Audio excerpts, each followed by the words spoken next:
We've met at the winter meetings, the last two now. We were discussing this Cabrera trade down the wire. At first, when it looked like Yankees might do it, then he was like, "I want Cubs in it," and all of a sudden, Cubs are in it. Yankees don't holds up. I mean, the Cubs package obviously trumped the Yankees package. So, Jacob, first off, like, give everyone a quick intro of what you do for the new audience that might not be listening, and then just give your thoughts about the trade of Owen Caissie and like the two other prospects that went back to Miami. Yeah, I'm Jacob Zanolla of Cubs Insider. Like Julian said, we met at the last two winter meetings and been able to talk plenty of Cubs Yankees. It seems like there's always connections between the two teams, so that's always fun. But I both write for Cubs Insider and then I help with both podcasts over there called The Rant. And then I also have a podcast with one of my coworkers, Blake, and then Brett Bateman, a prospect in the Cubs system. So we have that as well. So lots of Cubs content, and then I'm also in college, so both the college and the journalism grind. But it's been fun. It's been a fun off season. Got to catch up with you a little bit just a few weeks ago at the winter meetings, Julian, and now we have another connection to talk about here with this Cabrera trade. Yeah, it seems like that was so like quick, and it's already been like a month somehow, and like not really a lot has happened. But this is kind of a big deal for the Yankees and the Mets because of like how much the Yankees were involved. They were the first ones to really step in this situation, and the Cubs kind of topped them. The Yankees were kind of used for leverage, like we were saying before. So I know Cabrera's a guy that excites you, and then another layer I'll throw at you is that last off season, you guys almost had a deal with Jesus Luzardo, so were you definitely worried about the medical stages, considering all the history that Cabrera has, like with the UCL and everything too? Yeah, no, it's definitely something that you notice. This is a problem that the Marlins have had. The Marlins with Jesus Luzardo and with Cabrera. Max Meyer's another guy that they have on their staff that has been injured. Sandy Alcantara has been injured. So the Yeah. Marlins have the pitching depth, but they're all hurt and they all have question marks. Last year, the Cubs were nearing a deal for Jesus Luzardo, where Owen Caissie would have been sent back to the Marlins. Huh. There was medical issues, some on both sides actually, that canceled out the deal. Cubs didn't like the Wizardo medicals, and the Marlins didn't like the Casey medicals. So then they were able to figure it out this year with Owen Caissie after he had surgery in the offseason, last offseason.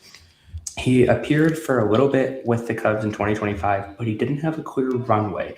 So this trade, just the basis level, was the Marlins traded from depth for them with their starting pitching depth, which again, they're very hurt, but they have the pitching depth. And the Cubs had depth, as in Casey. They do have some outfield depth right now. Still have Kevin Alcantara waiting in the wings. And again, anytime Casey would get a shot in the major leagues this year, Cubs fans would be angry because was he getting a shot? Yes, but not really. He didn't really get that runway. And so this is a good chance for him to get a starting job in Miami, where I would assume he starts on opening day. And the Cubs get a starting pitcher that they have wanted for at least 2 years. This guy has been one of the main targets for them.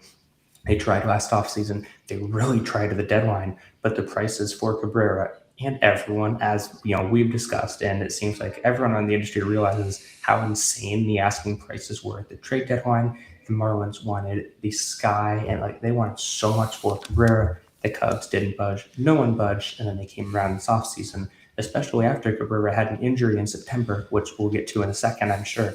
And they Yes. were like, okay, are you going to take a little less? We'll still give you Owen Caissie, who Peter Bendix and the Marlins love. And they were able to continue on a deal.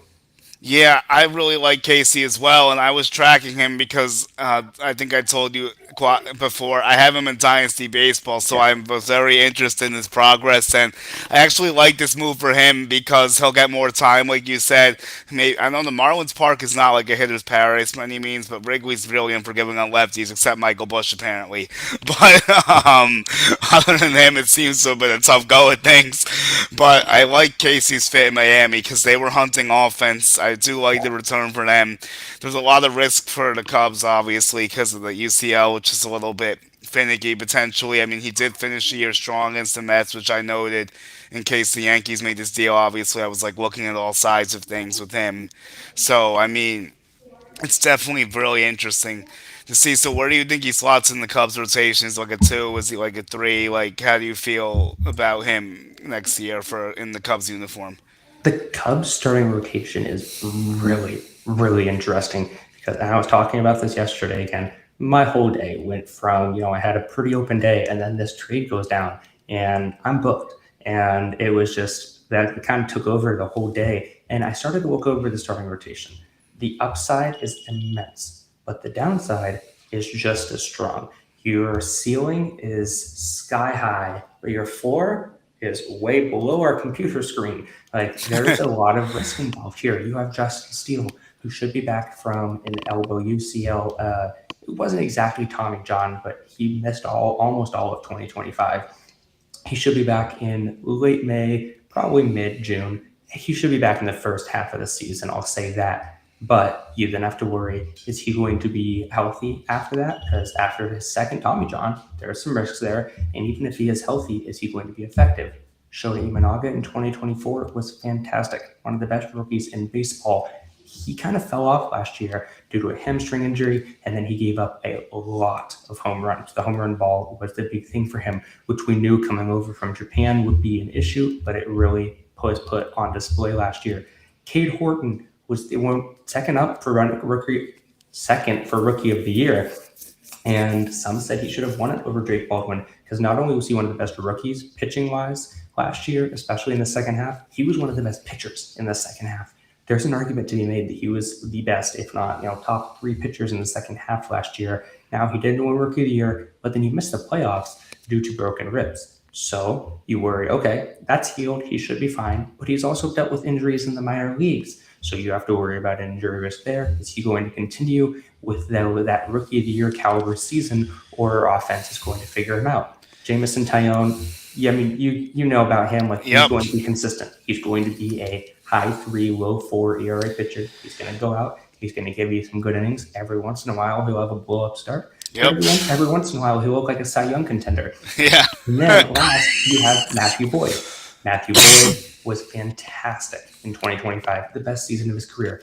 Is he going to replicate that? Was that a one-off? And then Edward Cabrera, maybe the riskiest pitcher in this rotation now, because his upside is enormous. Fantastic upside. That off speed, those off speed pitches, the fastball. I feel like there's more that the Cubs can figure out there with their pitching lab that is notorious for fixing pitchers.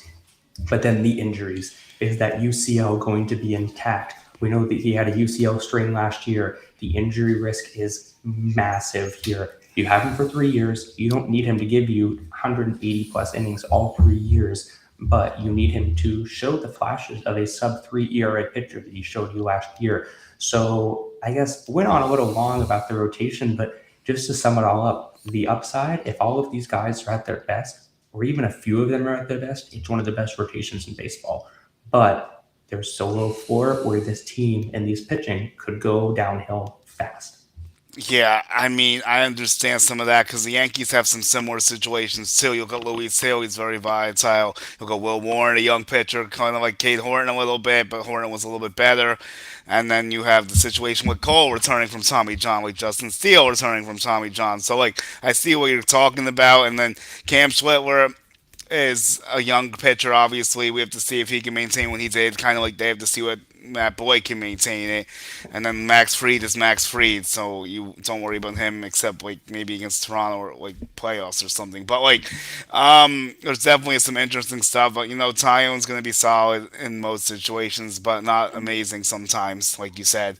It's cool he's going to pitch for Canada, and then Owen Caissie is going to play for Canada. So like, what type of bat do you think Owen Caissie is? Like, do you see 25 to 30 homer potential with him? Like, do you see like a few stolen bases in this game? Like, how's the defense looking for him? Like, I'm definitely curious to see like what he might do next year. Yeah, Owen Casey's a really interesting bat. Like I said earlier, he didn't really get a runway with the Cubs in 2025. He only appeared in 12 games with 27 plate appearances. He had one home run, so we got that out of the way. But he struck out a lot in those 12 games, 40% strikeout percentage. Now, don't get me wrong, the sample size is minuscule seeing him against major league pitching. In AAA in 2025 with the Iowa Cubs, where he sat for most of the year, he had a 27.9% strikeout rate. That's a lot. That's about where he sat throughout his career with the Cubs because he was traded back around the pandemic in the Yu Darvish deal from San Diego to the Cubs. And he had a 139 WRC plus in AAA. So the kid can hit. 22 home runs with 74 runs scored and 55 RBIs. He took his walks. He has about a 13.2% walk rate, so he does strike out a lot, but he also has a fair amount of walks. And the slugging percentage in AAA this year was .551. So he has power.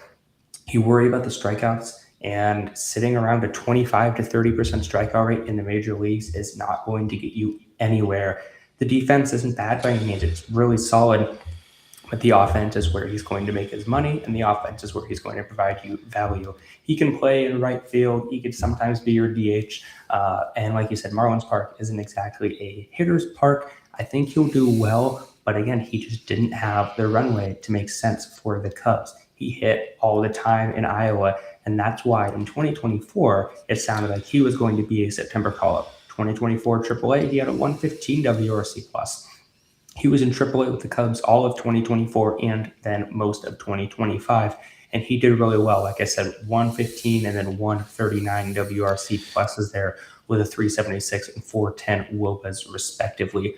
But he didn't have that runway. I'm really excited to see what he does in this very young and potential-driven Marlins lineup. Yeah, I think it's definitely an interesting thing, and I'm looking for. And I like the assessment you gave because I kind of thought he was bat first too, most Yeah. likely. So that makes sense. Like I said, tracking him was definitely a little tough. I mean, I didn't expect a big dent last year, but I would like to see a better runway to know like what he could be going forward. So I see why Cub fans could have been frustrated with that. So now I'll share this clip of Edwin Cabrera and Owen Caissie, little highlight mix here. Here we go. So I'm gonna play it. He strikes, and he strikes him out right away. Another strikeout, 97. He struck him out with a changeup.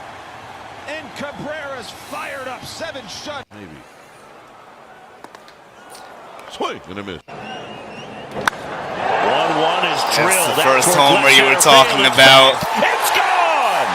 Owen Caissie, first major league homer out to left center field. And this is WBC. Things Center destroyed. field. That ball's deep. Back goes Thompson. Looking up. Gone! That hit over the yellow line. Caissie's acting like it's still in play, and he's going to make sure. Nah, he's good. So I thought that was pretty cool stuff. And he's playing again for them this year too. I don't know if Cabrera's doing the DR, but Edwin Cabrera was 8-7. He had a 3.53. The average ERA was like a 4.2. Like we said last time, 137 and 2/3, 150 Ks. Those are career highs. His WHIP was 1.23. It's a good move for the Cubs because it's a guy who still has room to grow and not just eat up the innings. Cabrera gives him a young arm with some swing and miss ability, which is something everyone wants, especially when games start to matter late in the season. After showing better command and durability in 25, he looks closer to a guy you could trust every fifth day, opposed to just an upside gamble. He adds a different look and raises the quality of the group. He can slow down lineups and give the Cubs a chance to win even when the offense isn't clicking. Now, he can, like we talked about before with Justin Steele, it'll make them much deeper when he returns. They'll have Steele, Cabrera, Boyd, and then like Tyone and Imanaga and a few other options. So I definitely think it's a good play for the Cubs. If the Yankees were to do it, I mean, I would not have been upset. Would I have parted with Spencer Jones or Jason Dominguez? I'm not sure. Because the Yankees' rotation is in a much more stable situation than the Cubs' situation is, even though they have Cole and Rodon that are a little banged up. You have more sure things in the Yankees' rotation when they're all healthy, at least. But giving up Dominguez or Jones with Bellinger still unsigned just doesn't really make sense either. That's another problem because they have to figure out Bellinger still, unfortunately. He's holding up their entire offseason. Like, they should be doing other stuff, they're just not. So it is what it is at this point. They have to deal with it and figure it out. I don't know if, like I said, I don't know if that would have been the smartest move. You would have given Boris more leverage. You would have lost one of your big prospects. It's for a guy that is pretty good, but like there is that injury risk that we spoke about, and but he could have made sense because they wouldn't have needed as many innings as the Cubs will need for Cabrera because like they can fill them a little bit better, and the Cubs might be able to. Yeah, no, the Yankees' interest was really intriguing because this is a guy that we had heard connected to the Yankees throughout the whole offseason. Yeah. And it still seems like they want a starter. Freddie Peralta is the name that's been mentioned. But as of the last few days, in the last week, really, it was, hey, the Yankees, they're progressing on a deal. They're progressing on a deal. And so many different reports are like, yeah, like this is happening. They're making real progress. But then John Heyman comes out and says the Yankees were never close. The Yankees Yeah, were I always never know. close. So it seems like a very viable way to read this situation is that the Yankees were leveraged to get the Cubs to up their offer. Was it Yeah. the Cubs were not willing to include Owen Caissie? Was it that the Cubs weren't willing to include Christian Hernandez? I lean the latter, or maybe it was just like getting the Cubs to get the deal done because the Marlins realized we don't have a ton of suitors for Edward Cabrera, and they didn't want the Cubs to go and grab a Zach Gallen or a Mackenzie Gore, a Framber Valdez, Ranger Suarez, et Yeah. cetera, et cetera. So it really seemed like the Yankees were used as leverage, which for Yankees fans is disappointing because your biggest signing of the offseason is Paul Blackburn. Like they haven't, Yeah. they just haven't done anything. Now they will, and I would assume they land Cody Bellinger. But no matter who they land, they're going to get a big name. It's just that, especially with the reports over the last few days leading up to this trade with the Cubs, everyone was saying Yankees Marlins. The smoke was real, and that got Yankees fans' hopes up. Yeah, that's a big thing you said. I don't know exactly what took place fully. I know Dylan Lewis and Hess were real names, like we spoke about, and like the other guys were never really determined. Like my initial thought was like I told you, if they could somehow do it without getting Dominguez or Jones, then I'm in. But so I mean that's the thing of like that makes it interesting because obviously it wasn't as close as what it appeared to be. Was it just put out there so like so the Cubs will come in and make a better offer, like you said, but not like a guy like Cubs would just put that out to help out the Cubs, obviously, like he was hoping the Yankees would get him, but not like unless and no one from the Yankees is gonna try to leak an offer to like help another team get the guy. So like, I think they tried to use it as a baseline. They probably weren't as close as they thought they were. The Marlins probably asked them to go to a place that they didn't want to go, and then the Cubs probably decided to come in and take care of it. That's probably my assessment of what took place in the most realistic sense. Yeah, no, over the last, I'm losing track of days here. Oh, Wednesday, me so too. Don't worry. so again, probably trying to take the Yankees guy down on Sunday, and around Monday, starting to see if he does. Like, Cabrera, I don't know. That's going to be not that feeling because the Rays, the Yankees, like it's the Yankees. The deal is basically done. We just got to worry on some details based on the amount of reports that you and I both were seeing. And so then it was like, hey, Yankees aren't the only one in this. The Cubs are still in there. And then on Wednesday morning is when I was like, oh, okay, the Cubs are actually, Yeah, going because to do this. it was such a strange thing because we had a million reporters saying it was just Yankees. It was like Feinstein. It was Craig Manish was even saying it was a shot at the Yankees might finalize it. It was Rosenthal. It was Kirshner. It was like maybe another random Marlins guy I'm not thinking about. Why can't I see any of this on YouTube right now? But sorry, that's beside the point. But like, um, this is really strange why the chat's not coming up. But I'll figure that out in my own situation, I guess. But anyway, so like honestly, it's just like it's been a sleepy off season for the Yankees. But I would say their biggest signing. I know Blackburn is like technically, but he was re-signed. It's probably Trent Grisham, and that's making Yankee fans go crazy because like everyone thinks it was the worst $22 million ever spent because they haven't done anything else. Now, so we don't know yet because like we still haven't, and like we don't know how Grisham's gonna do if he's gonna replicate it. Um, so like honestly, we'll have to see how that goes. So let's get into Freddie Peralta. This is the guy that you've seen plenty of as the Cubs guy, and Peralta is the true ace. He might be the best arm that's moved this offseason. He is ranked fourth in wins last year. I know that's an obscure stat for most people, but he does sometimes it matters. 17 innings, 176.2, 24. That's good. An ERA of 2.7. That's really good, obviously. 2.70. So, like, ninth in Ks, 204, 3.6 walks per nine is what you don't like, and that's an issue with 41st. Some of the worst among qualified starters. F4, 3.6 solid. 10.3 Ks per nine, 6 solid. And then a 191 batting average, third. Really good. So his batted ball data is pretty good too. Soft contact 19 percentile. He's like seventh. Middle is like 52.6, 20th, and then hard is 6, 28.4. So his fastball is the 17th ranked fastball. It's in the upper 90s and gets to 99. Threw it over 50% of the time. And then he has a slider that's like sits 83 range. Like it's a 15th rank, so that's pretty important. His curveball's ninth, changeup is eighth. It's right around 80, 90-ish. So like these are all important stuff for him. He's projected to win 11 games, like with 170 innings, ERA jump of 3 to 3.9, 200 Ks, 2.9 F4. This is a win now move the Yankees need to make, and when they have one of the best hitters in the sport's history, the window's closing as he gets closer to the age of 40.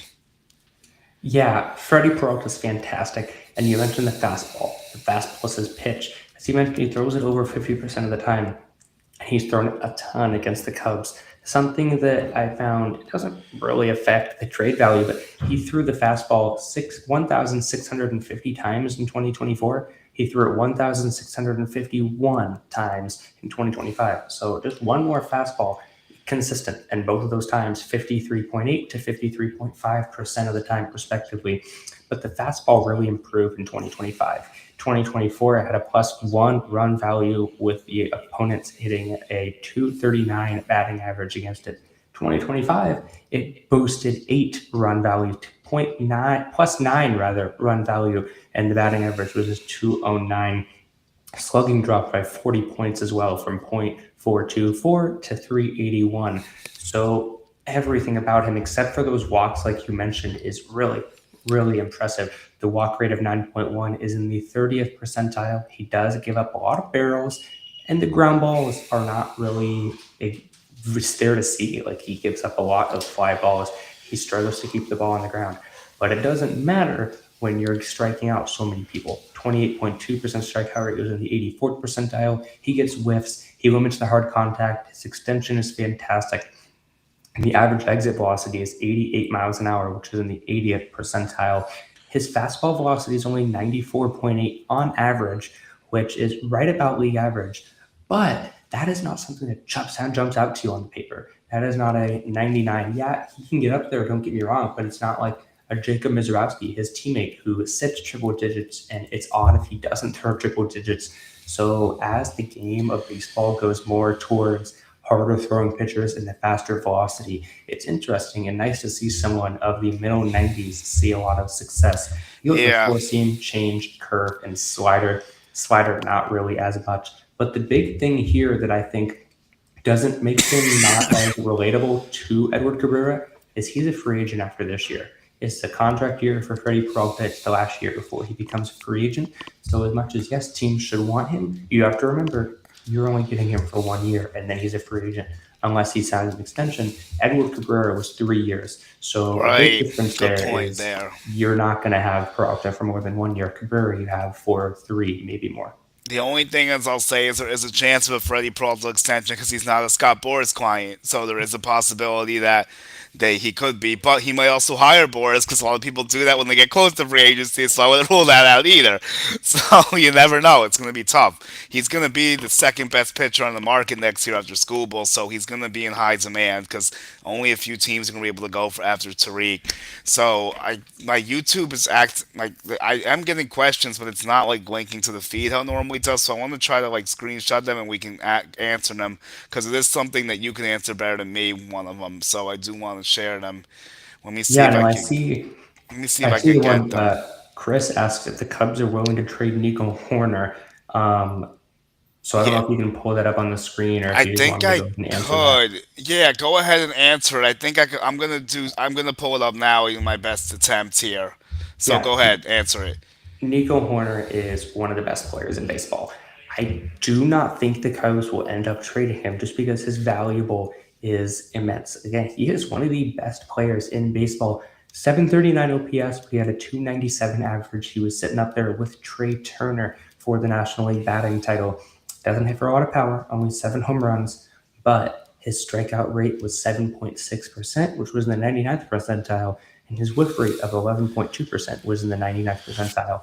This is a guy where when he comes up to the plate, he's not going to strike out. He's annoying for pitchers to face. He's going to come up, and if he needs to, he is perfect. And it's so fascinating to watch. He's just able to get his hands in the zone really quick and foul the pitch off.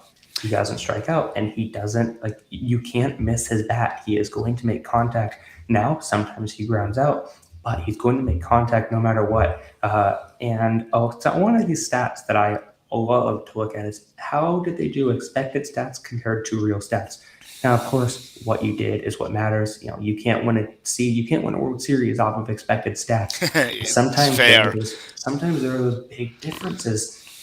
And with like Harrison Bader is someone I was looking at offseason wise the other day. He got really lucky this year by like 50 points. Nico Hunter did not. His average and expected average are just 4 points away. So he hits it to the opposite field a lot, which I feel is very valuable. But then the defense. He's won 2 Gold Gloves. He's one of the best defenders in baseball. 15 outs above average in 2025. And he's also fast. His sprint speed, he stole 29 bases, sprint speed of 28.6 from the 86th percentile. So he's fast. He's a good hitter. Again, he's not going to give you the home runs, which does hurt his OPS. It hurts the fashion and the flashiness because people want home runs. People want power. But he is, I can't stop raving about him. And also the clubhouse aspect is fantastic. He's one of the hardest working players in the Cubs clubhouse. I've heard nothing but great things about him. To get to the question, Chris, that I kind of just embellished and kept talking about how great Nico Horner is, I don't think they trade him. He's on a contract year. I'm guessing they end up extending him, but the value is just not there right now with other teams. They've taken calls on Horner. Now, you can take a call on anybody. That doesn't mean you have to seriously entertain it. As of now, nothing has progressed past those little questions. And then you've had the Giants have asked, the Yankees, I've heard mentioned, and then also the Mariners. Every single year, the Seattle Mariners are going to check in on Nico Horner. Jared Goldstein is obsessed with Nico Horner, and I've made some jokes with Mariners friends I know, and also Cubs guys, that I did picture every morning. Jerry DiPoto schedules a text to Jed Hoyer and says, "Is Nico available yet?"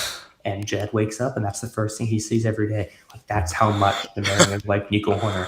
But I don't think anyone's going to part with what the Cubs want for Nico Horner, because this is not a let's drop him off and ditch him. No, they know how much value he can bring to this team. I think they end up keeping him and trying to extend him either right before opening day or later in the season. Okay, yeah, that's a good way to explain him, because like Nico's a very intriguing player to me. Like, you look at his stats, because like you wonder how he accumulates all that WAR without the power, and you kind of just explains it for us in that beautiful way. Because his defense and speed is very good as well. The only thing he doesn't do well is hit bombs. Basically, everything else he does pretty well. So that's a rarity today. You don't have many players like that, really. Yeah, no, it's a rarity, and I think that's also why it works so well in Wrigley Field. Because you're not seeing a lot of home runs in Wrigley Field. You need to go for more of the, those low line drives and those bloop shots, and then you need to be fast on the base paths, which we see with Pete Armstrong. And the greatness of the Cubs defense last year is only going to get better, and I think Nico Horner really fits into that. And they've already extended him once, mainly for arbitration, bought out a year of his free agency. I wouldn't be shocked if they do that again, extension-wise. And because you got to pay this guy. He's been with the organization for quite some time. He came up very young, debuted in 2019. If he were to get traded, I think the Yankees don't even make sense for that, because every last 2 years they've been mentioned, and sure, he would fit with them, but I don't think the Yankees have anything of interest that the Cubs would want. And of course, yeah, the Cubs would be interested if Jason Dominguez or Spencer Jones are floated out. I mean, sure, but the Cubs don't really have room in their outfield. And any of the pieces that the Cubs may want, I don't think the Yankees are willing to part with. Yeah, I don't really see a Horner trade between the Yankees and Mets being that likely, honestly, for the kind of the reasons you laid out. So my friend Steve brought in the question that we did address this about the hub stuff with with the Marlins and the Yankees being close. We definitely made some good conversation about that. Now this one's more interesting. Cashman lost his fastball this offseason, made the Yankees great again. Manfred said he was retiring soon. Probably the world is ending right after that. Yeah, I did see the Manfred. I did see the Yeah, Manfred let's stuff. talk about that. That's interesting. Yeah, Manfred said he's done in 2029, and then he mentioned some in-season tournament stuff, sort of looking like they're trying to turn into the NBA, which I'm not Please sure. no. Yeah, Please I'm not sure no. I'm a fan of that. Absolutely. We have the WBC, and that's way better than what an Yeah. in-season tournament would be. Right. Yeah. I think baseball is good as it is. If anything, get rid of some games, which I don't want, but I could see the appeal there. Yeah, look, if you cut from like 162 to like 154, like 140 something, I could probably live with it. The only problem is it ruins all the records and like all the other like single seeds and Right. stuff. It's Yeah. the only problem with doing that. But like, I guess I could get I it, don't but think they. I don't think they do that by any I means. wouldn't But love it. Yeah, it maybe does the seem like only. Manfred. Yeah, Go ahead. I was just going to say, it does seem like Manfred wants to make a move or two before and make a splash per se before he yeah, gets I out the would door. say like maybe if you cut it to 154, I could live with it. If you want to cut off like 8 games, like if you want to get rid of that last week of the season, like go ahead, I guess. Like that's not really going to change that much, I suppose. But um, yeah, so like anyway, I mean, honestly, like it's really, it's really like, and that's not something I want to see happen. But here's the thing I do want to transition to, and like you could probably get going soon if you have to, but I did put this up in the title, and it's taken a while to get to because of other conversations. But it's definitely relevant because the might be interested in this guy too. Cher Radaway, Mattingly wants to go to reunite with Bo. That was what the Yeah. comment said. Yeah, no, the Bo Bichette stuff's really interesting. You wonder what his market is because right now the big four free agents are Alex Bregman, Bo Bichette, Kyle Tucker, and Cody Bellinger. Not in that order by any means. Tucker is still the biggest free agent out there, but Bo Bichette has a few suitors. This Philly stuff's interesting. That means that they would have to not sign JT Realmuto, and also they have to move off of Alec Boehm. I don't see both of those things happening in order to get Bo Bichette. I just don't think the fit's truly there. And also, like the Yankees are another team that has been named, and then the Cubs are a team that over the last week or so, it seems like Bo Bichette is a real legitimate option, especially with the payroll flexibility that they now have after trading for Cabrera. Yeah, but my only question to you, and I guess the Yankees have the similar question too, when I see the Phillies stuff, I don't know. I could see it maybe, but I mean, it seems like they kind of want to move off Bone, but would they also not bring back Real Muto? Like, then they don't even have a catcher. Like, that is a little bit Right. difficult. Yeah, But no, that it's a situation's lot of pretty moving weird. pieces. That Yeah. situation's odd because I thought JT would have been back ages ago. I'm not really sure what's going on there. Well, you have to wonder if this is sort of like a, hey, JT, move it or lose it. Like we're getting tired of your waiting I games. think the So same either, same thing with yeah, Yankees and Ballinger and a few other these other guys we're gonna end up doing. I mean, like, yeah, Bichette would be interesting, but the issue is he's not a third baseman, and neither is Bryson Scott. Really, I mean, Scott's a great player too, but they'd have to put Bichette at second probably and move Scott to third, which he wouldn't be as good at. But Bichette's a great hitter, like it would help them. But the Yankees, similar situation. They definitely need right-handed bats, but the infield will be a jigsaw puzzle. I've gone over how I think it could work, especially with Volpe out the first 2 months. Like you kind of do short, then you put Jazz back to third, Volpe a second. I mean, Bo at second, Jazz third, Volpe short. McMahon bench depth and like platooning more. Like if you had him, maybe it's not the cleanest fit, but it's possible for a year. Because I think Jazz is kind of like the Nico Horner situation where the Yankees might be listening, but I actually don't. I don't really think he's going to get traded anywhere. no, Like I would be surprised by that. yeah. So tell me how that would fit Bichette and the Cubs, Horner at second, and like maybe Shaw at third. Or like would they put Horner at third and Bo at second? Is that because Dansby's good defensively at short? Yes, no, Dansby's fantastic in short. I think that they would put him at third. The thing with the Cubs, Oh, especially okay. that's happened over the last day or so, is they now have a lot of financial flexibility, around $32 million to spend because they didn't pay for a starter. If they had paid for someone Oh, like Tatsuya Ime, or if they had paid for Zach Gallen and Dylan Cease, any of these big guys, that's where their money's going to. because they traded for a starter, they now have, you figure, $25-30 million to spend on a hitter, which is likely to be someone like an Alex Bregman, Bo Bichette, Kyle Tucker, or Cody Bellinger. It's hard to see them just sitting on that money because the budget, as frustrating as it is, they have some room. Like, the budget isn't as big as it should be. I think everybody in their right mind knows that the Cubs budget is smaller than it should be, but you have to live with that. You have to deal with that budget and make the most of it. Jed Hoyer is smart. He's not going to just realize I have a limited budget and I'm not going to use $30 million of that. So it seems like the main three that they've been connected to and have been to have contract discussions with lately are Alex Bregman, Cody Bellinger, and Bo Bichette. Bichette started to happen over the last week is when those rumors have started to fly, and then Cody Bellinger as well over the last few days. Like, no, they're really interested in that. And at first I was like, yeah, but they just salary dumped him last offseason to the Yankees. But then I thought about it more, and that was it was a business decision.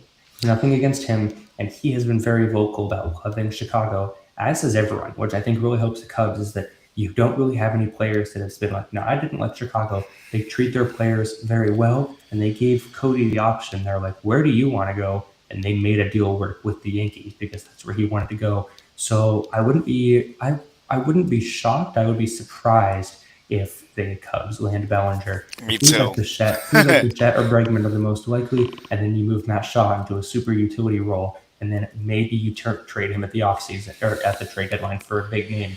But for now, you just move Shaw around the infield and let him get some at-bats there as like a super utility DH kind of guy.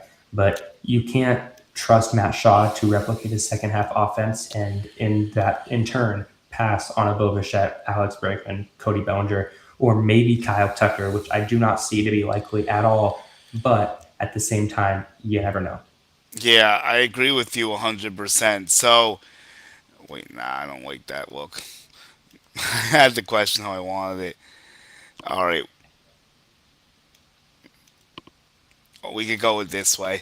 So, my friend Warren has a good question, and it's kind of some concerns with Kyle Tucker that have kind of come up. Like, are you surprised how his market's cratered this badly? Or, like, No. why is. No, you're not? Because of. No.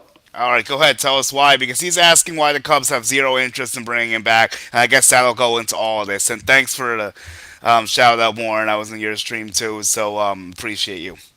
Yeah, no, I'm not surprised at all. It was really around July or August I started to get the sense that everyone around baseball on baseball Twitter was like, this guy's going to go for 400, 500 million. This is going to be the Juan Soto of this offseason. Now, he wasn't going to get 700, 800, don't get me wrong. But very quickly, I was like, no, he's going to probably settle for a 5 to 6 year deal.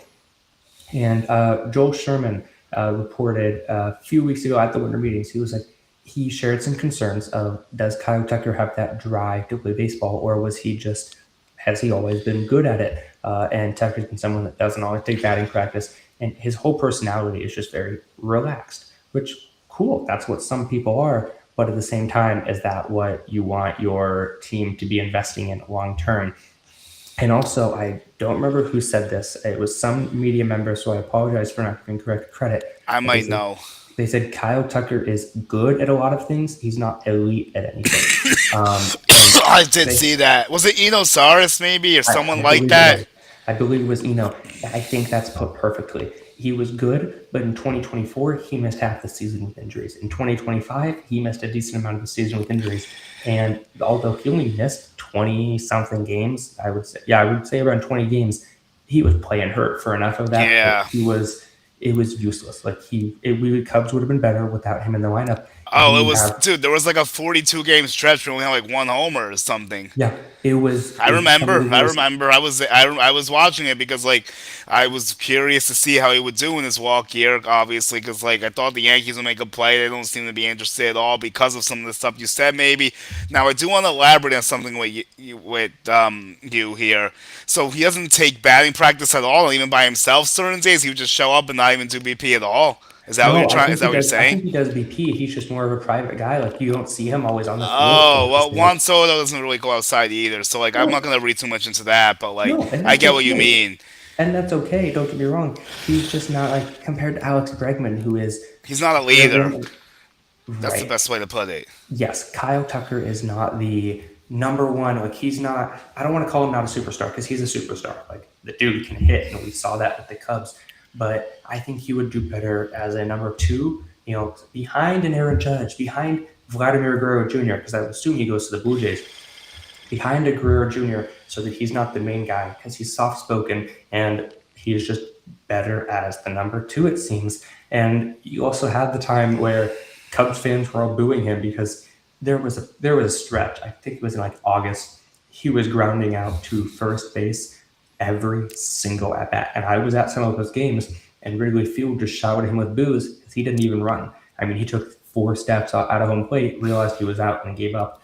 Or he would lightly jog to first base. Then found out there was some injuries there with his calf. And it's like, okay, so not only did you hurt your hand and didn't go on the IL and tried to play through it, which doesn't seem like the wise decision, but then he hurt his calf as well. And so it went from grounding out to first base every time, and then he ground out to second. And it's like, whoa, that's improvements. He's working his way around the infield. He just played a little separate. He just hit in every single spot.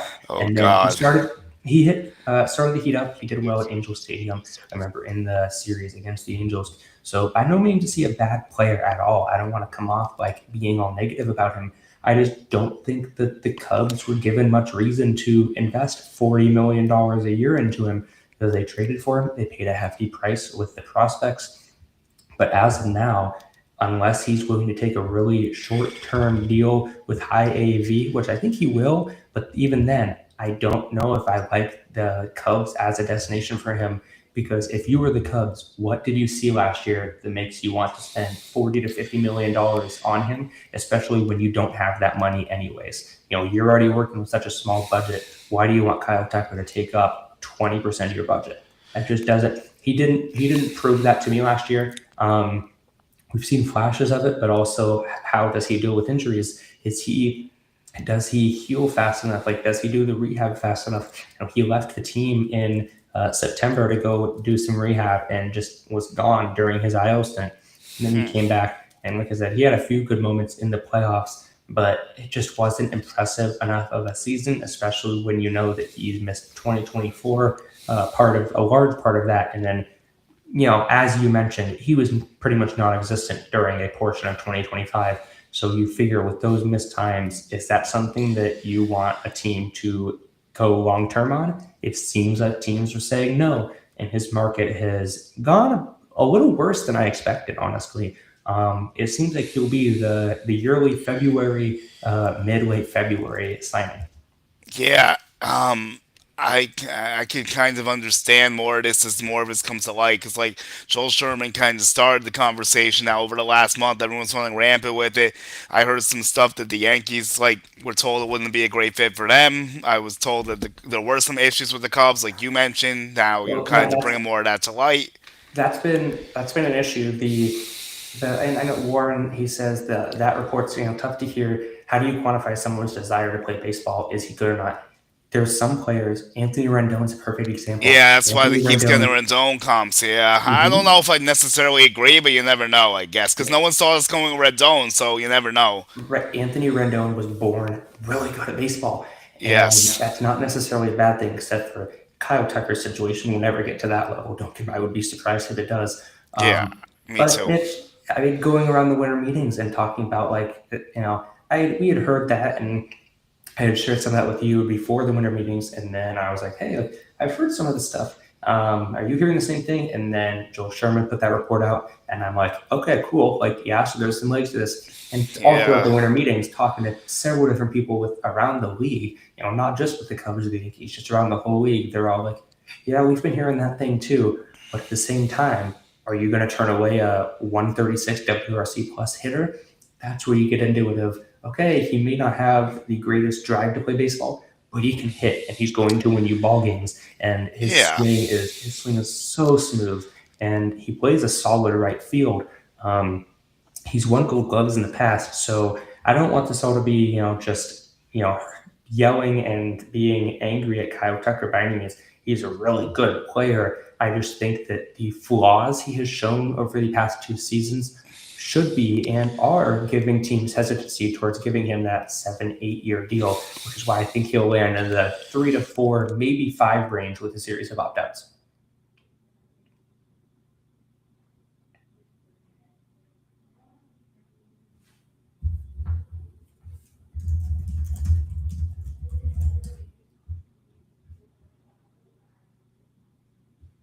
Hopefully, you guys can hear me. I can't hear Julian. But yeah, I think the thing with Tucker, we'll see when we get Julian back on. The thing with Tucker is I think it'll be a short-term high AV, which is if that happens, Julian, I think we can hear you now. Can you have me? Yes, Okay. the thing All right. with that Thanks. like low year high AAV is then a ton of teams get interested, and then I think the Cubs would poke the market, but I also don't think that they're in a position to wait around for that long. Yeah. They probably figured their stuff Here's out by my early yeah. February. I agree with Warren a lot. I think the main thing is an injury concern. I think if you put Tucker in the Yankee Stadium, he'd be a monster and could hit 40 home runs easy if he was played even 140 games, putting behind Aaron Judge. Sure, a lot of people can envision that.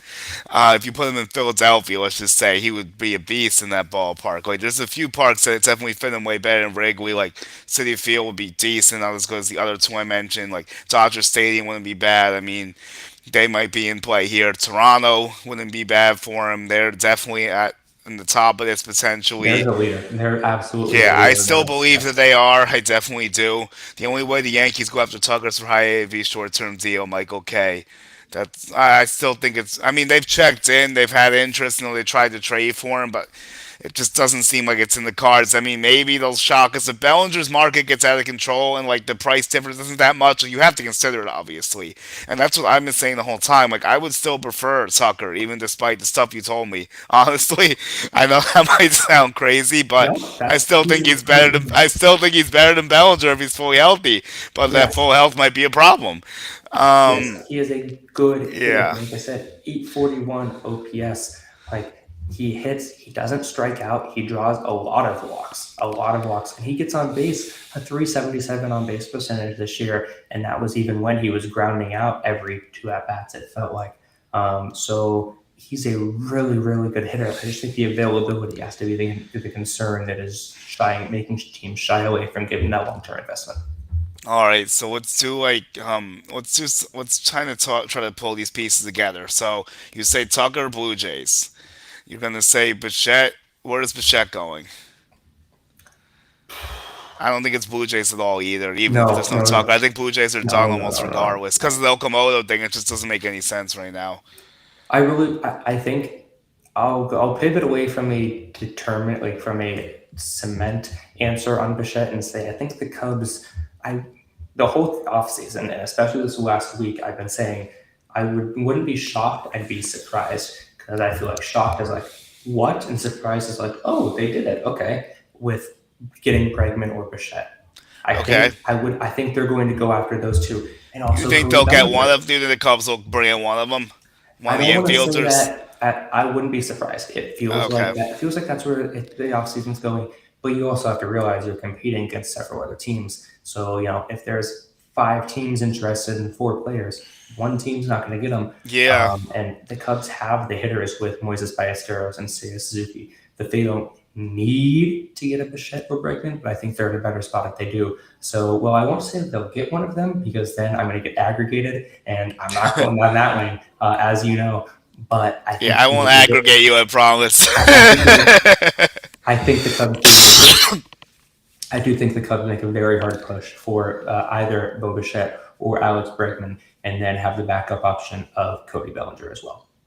Oh, okay. I think I'll try to pull some pieces together here. I think Bregman's going to Boston most likely. I think Yes. he's going to return to Boston. I think might go to L.A., which is unfortunate, but it wouldn't shock me. I think Tucker goes to Toronto, and then the Yankees get Bellinger. That's probably how I would play the final four hitters right now if I had to pick, Yeah. which might be chalky, kinds of, but a little off the board with Bichette maybe, but it's been mentioned. Like nothing, I didn't say anything too crazy, Yeah, but you yeah. never No, know. I think Bregman does go back to Boston. I think they're going to outbid everyone, and because they haven't done anything. They're the one team without a major league Well, they did signing get free Wilson agency. Contreras and like Gray. It's just all trades. They just haven't. They need to sign someone. To your point, though, they have to Yeah, sign a hitter. They can't just keep trading everything. Like they gotta yeah. actually sign someone. You got to save that farm system eventually. Yeah, that's what I mean. So, I mean, I think those are all good points. So let's end here, Jacob, because I know I'm running his own time, you're running his own time. Let's end with Mackenzie Gore. So, this is the guy that's the third starting pitcher that the Yankees have been waiting to all off season, basically. Cabrera's gone. Peralta, they're still in to an extent, but that Derby's going to be crazy. Obviously, the Cubs are out on both these guys now. So, what were your thoughts on Mackenzie Gore, like as a Cubs target? And do you think he's a good Yankees fit, or not as good as Peralta, obviously? But do you think the Yankees could tweak him? Could he be a Matt Blake project that looks better in pinstripes? Like, how would you feel about that? Mackenzie Gore's a really interesting name. At the deadline, the Cubs were showed some interest in trading for him, as did half the league, because it seemed like, man, this guy may go. Yeah, it And was then getting hot. Yeah, Right. And then before the winter meetings, it was like there were reports, hey, he's going to be gone this week, or hey, he's definitely gone this offseason. And then we haven't really seen that. And he's yet to be moved. He's intriguing. He's a very intriguing arm, but I think the Nationals price for him is outrageous and not probably. worth it. He has not shown that he can be an elite pitcher for a full season. 2023, he had a 4.42 ERA and a 1.4 whip. 2024, he had a 3.9 ERA and a 1.42 whip. And then 2025 had a 4.17 ERA and a 1.35 whip. Yes, But his lowest actually, whip is a yeah. 1.35. I He have doesn't the give up ground balls. They found. yeah, I have the tale of two halves here that kind of breaks down what you said about Mackenzie Gore. So the first half in 2025, he had a 302, 20th in the league, 11.26 Ks per nine third, which is obviously very, very good. 3.1 WAR was ninth. His FIP 296 was 10th, 30% K fifth, 138 Ks fifth. 81.1 left percent, 81.1% left on base, 13th, probably unsustainable, and it was clearly, but that's a lot of guys to leave on base. And then he kind of didn't really finish it off that well. Like you said, the 417 after the great first half. I don't care about the wins because the Nationals are not a good team. 185 strikeouts is definitely nice. The 2.9 F4, he actually went backwards in WAR as the year went on, so that's obviously really bad. He lost close to 1K per nine. His walks per nine are also an issue. 3.6 is not great, and his FIP balloons up to 3.74. So he has a fastball that sits in the mid 90s, but can top 100 at times. He throws it almost similar to Peralta, like 50% of the time. The slider is definitely the most valuable pitch. It's outside the top 10, and it's right around 11. He throws it like 11% of the time. His cutter's in the 90 range, but he doesn't throw it that often. His curveball is pretty good. He throws it 24% of the time. A trade for Mackenzie Gore might not make the immediate impact like a Peralta would, but he does have the top end ace potential and has an extra year of control. And then you would still have Garrett and Rodon's contracts are getting would be close to expiring at that point also, so you can kind of reassess then. So like there's definitely some upside there. Yeah, the 6.75 second half ERA is a huge concern. Obviously, being a not being able to get ground balls at Yankee Stadium is a huge concern. Obviously, so I mean, to me, it's kind of a flyer. I mean, would you take it better than the options that you could put out there now if someone got hurt? I mean, yeah, absolutely. I mean, sure. Is it worth the risk? I don't fully know because the price that is going to be required there is also going to be at least a Dominguez or Jones. It might be a LeGrande or the RC. Definitely like a Heston Lewis would also be on the table there. Like basically anyone besides Lombard or Zax Kilby. I mean, they would ask for these guys too, but I don't know if it's worth paying for Mackenzie Gore. The proper trade to make is probably Freddie Peralta, if we're being honest. But it's not going to be an easy trade to make because half the league wants Freddie Peralta. But if you want to get the bang for the buck, my summary is that they should trade for Freddie Peralta, and that's probably how I felt the whole time. Because the Yankees need to win now. Like, they don't need to worry about guys with years of control. They have four guys locked into the rotation. Like, you can get a guy for a year. If he walks, he walks. Like, go get Peralta and get the best player. Like that's what the Yankees were supposed to do. It's something they've shied away from. Except they did sign the best free agent last year, Max Fried, as a pitcher, but they lost Soto, obviously. So I mean, that came with there was a reason for that. They haven't gotten the best player at the top of the market like since Garrett Cole probably, and that was like in 2019. And besides their own player like in Aaron Judge. So yeah, there's stipulations, but you know what I mean. Yeah, no, the Mackenzie Gore stuff really scares me. Like you said, that second half, he hasn't proven that he can finish out the season. So, well, I think he's a good pitcher and he does have ace potential. And he's also only 26 years old. I don't think that the national asking price is realistic enough for someone of his current caliber, potential aside. Yeah, no, I agree with you 100% because like there's too many uncertainties with him. And there's like a lot of great performances. Like you'll see, but he'll also have those random games. He'll strike out 10 or 12, but he'll give up 5 or 6 runs somehow. It's almost like Dylan Cease in a sense, a little bit. Except obviously Cease is better than him, like a lot better than him. But like at Yankee Stadium, he could that would be very volatile. So and like Warren said in the chat, and another problem I would have with trading for Mackenzie Gore is that would be 3 lefties when you have everyone fully healthy. Like I don't really want 3 lefties. No, the Cubs had a lot of lefties in their rotation too. Yeah, I never buy the too many lefties, too many righties. If you get outs, like in the bullpen, I understand that a little bit, but if you, Yeah, so yeah, let me rephrase this. If it's like Tariq Schoolboy or Garrett Crochet, I'm not gonna say it's too many lefties. I guess it depends on like the quality of the lefty that's involved. Because for me, if you have Mackenzie Gordon, yeah, it might be too many. But I still think he might be like okay if they got him, but it's really risky. Like they'd have to tinker with him a lot. They'd have to fix his control and make and like fix the fly ball to ground ball ratio somehow. yeah, yeah, no, there's definitely a lot of issues. I struggle to see him getting traded this winter just because of that ask. I think the Yankees are one of the top teams if he does, but I don't. If I own a Yeah. team, I'm not paying up for him this winter. I'm waiting until the deadline or maybe even next offseason. Yeah, fly balls will be a nightmare at Yankee Stadium. So I'll ask you one more and then we'll go. So like, here, do you think there's another starter that we're not speaking about that could be ends up being made available? That's like a Bubic, maybe like a Ryan or like a Pablo Lopez, maybe like someone in that family or like anyone different. I don't think that Ryan or Lopez are traded. Okay. Um, I wouldn't be shocked if the Royals move a starter.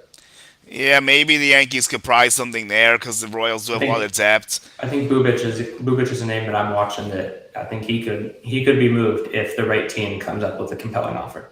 Yeah, he's a guy that's interesting to me because like the track record's not really there, but he was really good last year. Yeah. So you're kind of taking a chance of like a Matt Boyd situation almost. Right.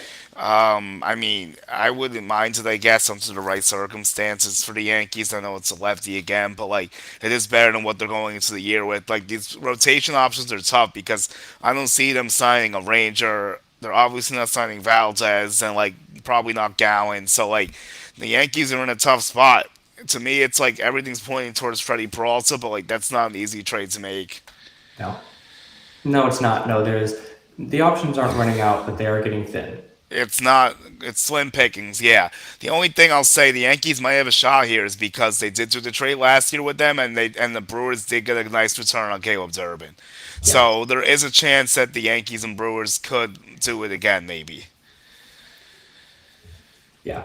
Yeah, no, there's several different names that I would say are available, but it's just are you willing to part with those prospects with a Yeah, big I with the think the Yankees? Mets are and Freddie Peralta are realistic too because of the Stearns connection. The Mets have a really good farm, so I wouldn't be shocked if that one happens either.